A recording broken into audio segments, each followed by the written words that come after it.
Olá, estamos adentrando em nossa quarta semana da campanha espiritual. Afinal de contas, por que eu estou aqui? Todos nós já perguntamos sobre qual é o sentido da vida. Isso porque nós não queremos apenas sobreviver, nós não queremos apenas ter sucesso conforme os parâmetros desse mundo, nós queremos ter um significado de vida profundo, algo que combine com a grandeza dos anseios do nosso coração. Para isso nós olhamos para Deus, para o nosso Criador, e a Ele nós perguntamos acerca desses propósitos. O primeiro deles, vimos que Deus nos criou para a adoração, que nós somos formados para encontrar prazer em Deus. O segundo propósito que vimos é a comunhão, que nós devemos amar o nosso próximo e à medida que amamos e nos relacionamos de uma maneira sólida e significativa com o nosso próximo, nós estamos amando ao próprio Deus. O terceiro propósito de Deus para as nossas vidas, que vamos ver hoje, é o discipulado. Nós fomos criados para se tornar semelhantes a Deus.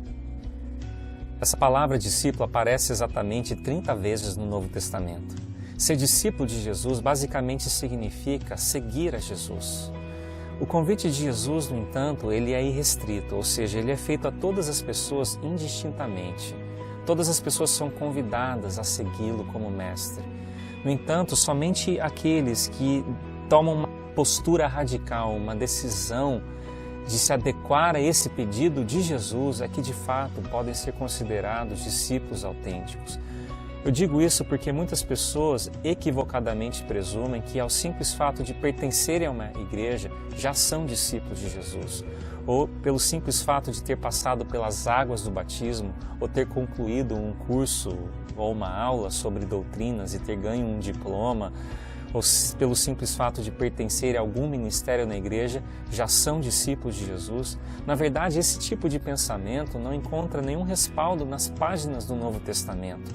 Portanto, esse é um paradigma que tem que ser quebrado. Discipulado é uma conversão total do nosso estilo de vida conforme o de Jesus. É uma mudança, uma transformação de nossos pensamentos, atitudes e propósitos. É uma decisão que exige reflexão.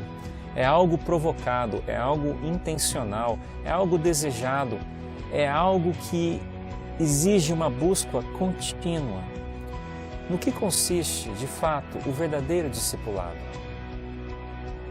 Então você pode anotar em seu esboço. A essência do discipulado é a presença de Jesus em nós. O discipulado, então, não se trata de seguir algumas regras ou cumprir alguns rituais, como, por exemplo, ir à igreja, ou ofertar, ou servir no ministério na igreja. Também não significa ler a Bíblia e orar. E apesar dessas práticas serem importantes para a vida cristã, a questão é que um bom religioso também vai à igreja, também serve, também dá ofertas, também lê a Bíblia e ora, mas isso não significa que ele é um discípulo de Jesus. Interessante que Jesus utilizou a figura da vinha para descrever o que significa a experiência do discipulado. Quando olhamos para a vinha, entendemos o que Jesus deseja para cada um de nós como discípulos. Em João 15, nós vemos Jesus com os discípulos trazendo exatamente essa analogia da experiência do discipulado à videira. Ele diz nos versículos 5 e 8, Eu sou a videira, vocês são os ramos. Se alguém permanecer em mim e eu nele, esse dá muito fruto, pois sem mim vocês não podem fazer coisa alguma. Meu Pai é glorificado pelo fato de vocês darem muito fruto, e assim serão meus discípulos. Nesta metáfora da vinha, nós compreendemos que se a vida cristã é Cristo em nós, o que de mais precioso devemos cultivar é exatamente essa presença dele em nossas vidas. Não sou eu quem vive o cristianismo através de minha religião, mas Cristo é quem vive em mim todos os dias. Então a essência do discipulado consiste exatamente nisso, permitir que a presença de Cristo flua em mim todos os dias. A sua presença em mim transformará o meu coração, a minha maneira de enxergar e interagir nesse mundo, o meu modo de se relacionar com as pessoas. Discipulado é aprender a viver conectado em Jesus a cada momento, a cada circunstância da minha vida, como Ele sendo a minha fonte de conhecimento, de sabedoria e de satisfação. Não se trata de tentar seguir a Jesus meramente por meio do meu esforço pessoal. Não se trata de eu tentar apenas copiar Jesus. Cristianismo baseado na minha força de vontade ou na minha performance pode até trazer a aparência de espiritualidade, mas na verdade não passa de uma religião repleta de orgulho e culpa. Eu não quero vivenciar esse tipo de cristianismo e eu tenho certeza que você também não. Antes, o cristianismo e o discipulado é uma experiência de permanecer em Jesus. João capítulo 15, versículo 4 nos diz: permaneçam em mim, e eu permanecerei em vocês. Nenhum ramo pode dar fruto por si mesmo, se não permanecer na videira. Vocês não podem dar fruto se não permanecerem em mim. E aqui eu tenho uma excelente notícia para nós. Tudo o que precisamos para viver a vida cristã e o discipulado autêntico já está dentro de nós, a presença perfeita de Jesus Cristo. E é exatamente esse relacionamento, experiência com Jesus que eu devo cuidar todos os dias. A essência do discipulado é a presença de Jesus em nós. O segundo ponto que podemos extrair desse texto, e você pode anotar em seu esboço, a ferramenta do discipulado é a palavra de Deus. João capítulo 15, versículo 3 e 11 nos diz: vocês já estão limpos pela palavra que lhes tenho falado. Tenho-lhes dito essas palavras, para que a minha alegria esteja em vocês e a alegria de vocês seja completa. Tudo aquilo que Jesus havia proferido naqueles anos juntos com seus discípulos serviu de purificação para a vida deles. Os discípulos não só viveram de pão, mas de toda a palavra que procedeu dos lábios de Jesus. Ali diariamente eles encontraram o alimento para suas almas tão necessitadas. Nas palavras de Jesus eles foram estimulados, confrontados, saciados e cresceram no conhecimento da graça e do amor de Jesus. Algumas pessoas ficam esperando Deus se revelar de maneiras especiais, por meio de sentimentos, sonhos, revelações específicas.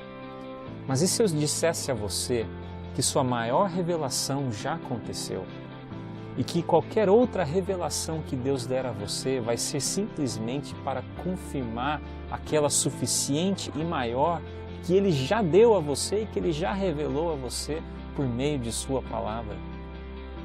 Pessoas que procuram conhecer a vontade de Deus, mas não procuram conhecer a vontade de Deus revelada em sua palavra, elas vivem uma grande contradição.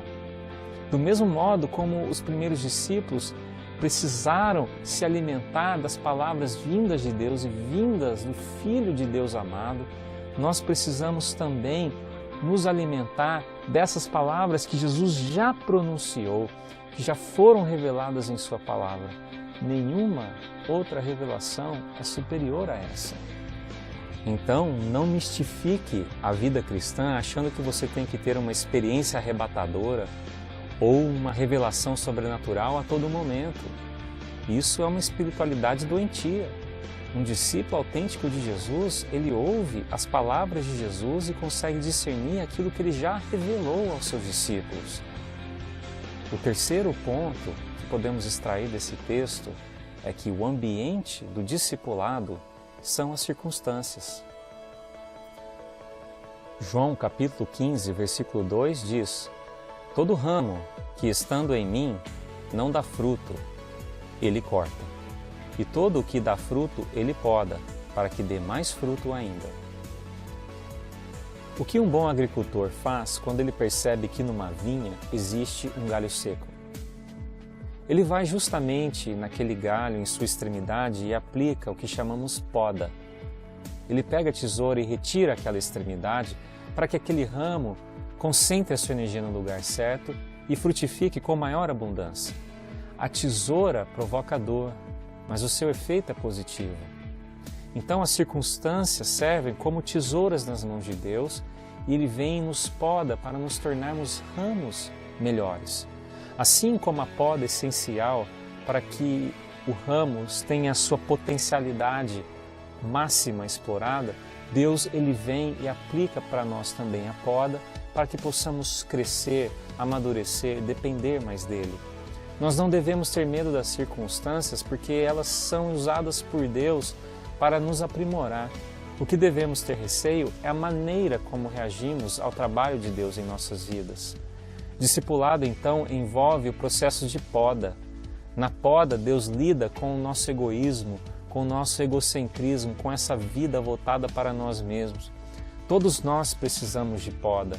Na poda, aprendemos a morrer para a nossa ganância, para a vida voltada a nós mesmos. E essa poda é essencial para o nosso crescimento, para a vida do discipulado.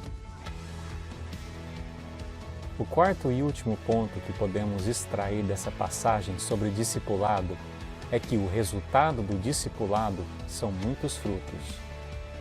João capítulo 5, versículo 16 nos diz: Vocês não me escolheram, mas eu os escolhi para irem e darem fruto que permaneça.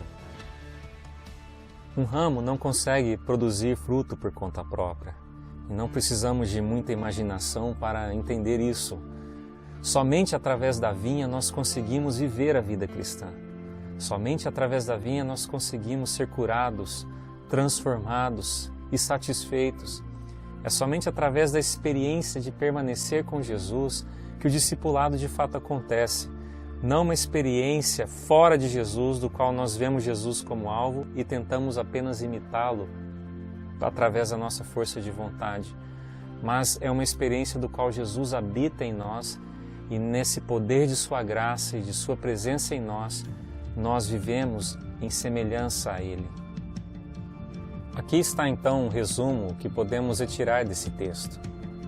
A essência do discipulado é a presença de Jesus em nós. Nós também falamos que a ferramenta do discipulado é a palavra de Deus. O ambiente do discipulado são as circunstâncias. E por último, o resultado do discipulado são muitos frutos. Cristianismo não é um refúgio religioso e nem uma espiritualidade doentia, mas um estilo de vida revolucionário, totalmente rendido a Jesus. O estilo de vida revolucionário do cristianismo tem um nome, é chamado discipulado. Gosto muito das palavras de Brennan Manning apontando esse poder revolucionário que representa o discipulado. Ele diz o seguinte: se você não tem uma febre, uma paixão por Jesus, caro amigo, o discipulado nunca acontecerá em sua vida. Pare tudo o que você está fazendo agora, deixe as suas tarefas, deixe as suas ocupações, dobre o joelho e implore por essa paixão.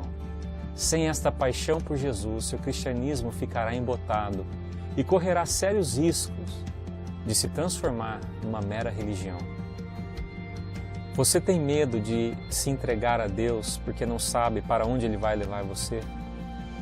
Você tem receio de seguir a Jesus porque não sabe qual o destino do caminho dele? Imagine se você é pai agora, pegasse todos os brinquedos dos seus filhos e fosse até o quintal, fizesse uma grande fogueira e queimasse todos esses brinquedos, machucando o coraçãozinho deles. Às vezes tratamos Deus como se Deus fosse capaz de fazer isso e como se Ele quisesse fazer isso. Não confiamos no seu amor, não confiamos na sua bondade, não confiamos que as suas intenções são as melhores e não confiamos que Ele tem reservado para nós um destino maravilhoso. E por causa disso, nós retemos, nós não nos entregamos. A razão pelo qual você não deve ter medo de se entregar a Deus é porque Deus já deu o primeiro passo. Ele já se entregou por você, por meio de Jesus Cristo. E em Jesus Cristo, a experiência da vinha, nós somos convidados a estar conectados, ligados nele, recebendo dele tudo o que a nossa alma precisa e crescendo nele, na experiência do permanecer. E dessa maneira nós vamos aprendendo a viver como Jesus viveu, a viver a vida de Cristo em nós.